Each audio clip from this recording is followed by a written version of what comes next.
साथियों, गेहूं में हमें दूसरी सिंचाई कब करनी चाहिए? यदि आपने पहली सिंचाई कर दी है तो हमें कितने दिन बाद दूसरी सिंचाई करनी है, और दूसरी सिंचाई करते समय हमें कौन कौन से खादों का प्रयोग करना चाहिए और किन किन बातों को ध्यान में रख करके ही हमें गेहूं के अंदर दूसरी सिंचाई करनी चाहिए।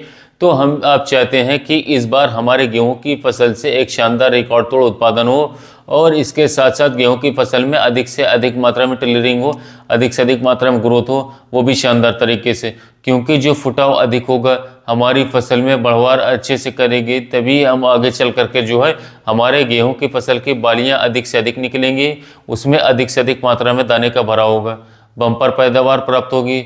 आज की इस वीडियो के माध्यम से हम आपको बताएंगे किसान भाइयों कि गेहूं की फसल में हम कम से कम खर्च करके किस प्रकार से अपने फुटाव को बढ़ा सकते हैं, गेहूं की ग्रोथ को बढ़ा सकते हैं। पूरा इस वीडियो को जरूर देखिएगा। इसके साथ ही साथ आप हमारे यूट्यूब चैनल पर पहली बार आएँ तो कृषि मित्र चैनल को सब्सक्राइब करना बिल्कुल मत भूलिएगा, जिससे कि आपको अगली बार इंपॉर्टेंट वीडियोस का नोटिफिकेशन मिल जाए।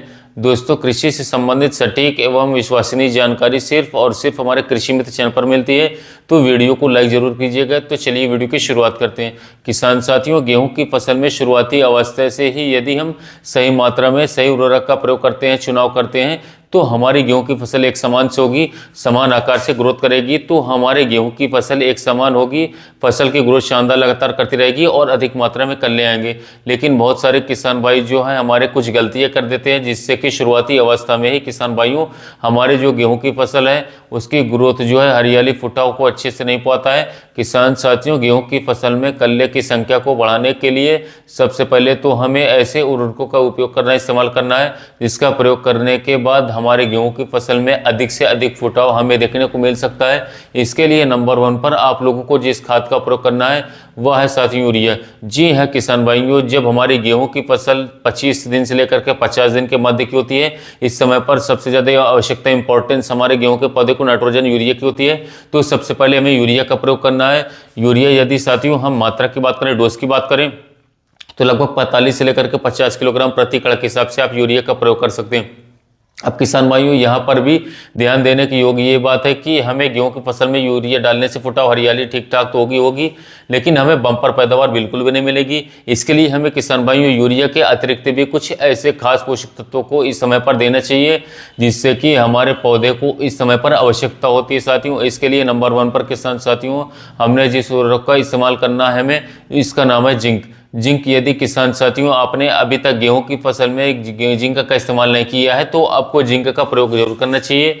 जिंक का जो महत्व है किसान साथियों वो गेहूं की फसल में बहुत ही ज़्यादा होता है। आपको दोस्तों बात करें तो 33% वाली जो हमारी मार्केट में जिंक आती है उसका प्रयोग कर लेना है। मात्रा की डोज के बारे में बात करें तो लगभग 6 से लेकर के 8 किलोग्राम प्रति एकड़ के हिसाब से आप इसे आसानी से ले सकते हैं।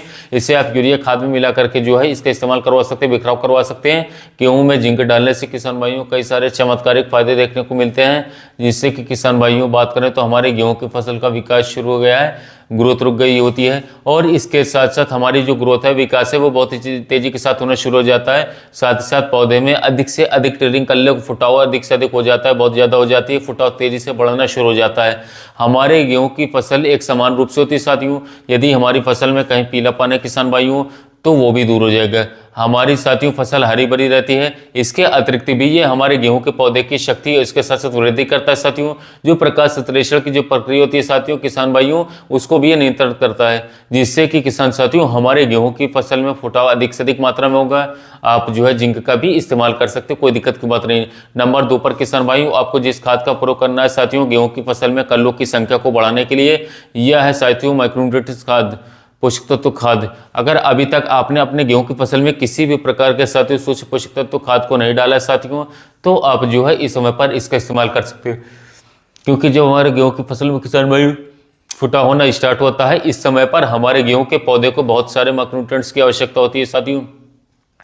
फुटाव, हरियाली और बढ़वार के लिए यदि हम सही समय पर सही मुख्य पोषक तत्व नहीं डाल पाते हैं साथियों किसान भाइयों, तो यह भी एक बड़ा कारण होता है कि हमारे गेहूं की ग्रोथ रुक जाती है, फसल हमारी पीली पड़ जाती है, कल्ले अधिक नहीं होते हैं। तो इस समय पर आपको एक अच्छे से किसान भाइयों माइक्रोन्यूट्रिएंट्स खाद का प्रयोग करना है। अच्छे माइक्रोन्यूट्रिएंट्स पैकेट की बात करें किसान साथियों, तो आप बायोवीटा या फिर सागरिका खाद का इस्तेमाल कर सकते हैं।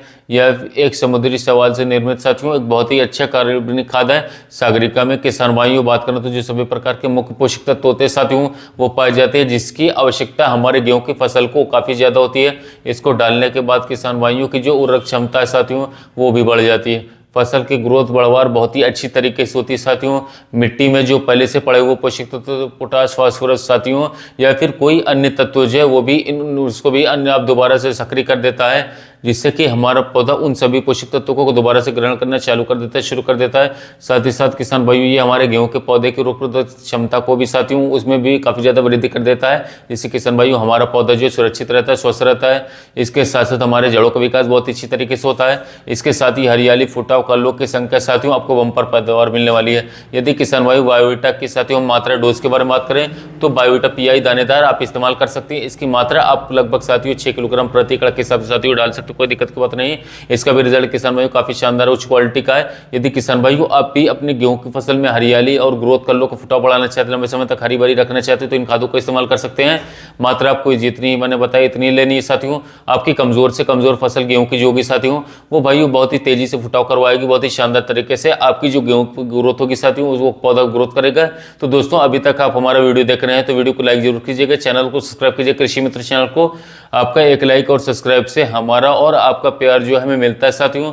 तो आज के लिए बस इतने साथियों, जल्दी मुलाकात होगी साथियों अन्य वीडियो के साथ। मिलते हैं नए वीडियो में नए टॉपिक के साथ।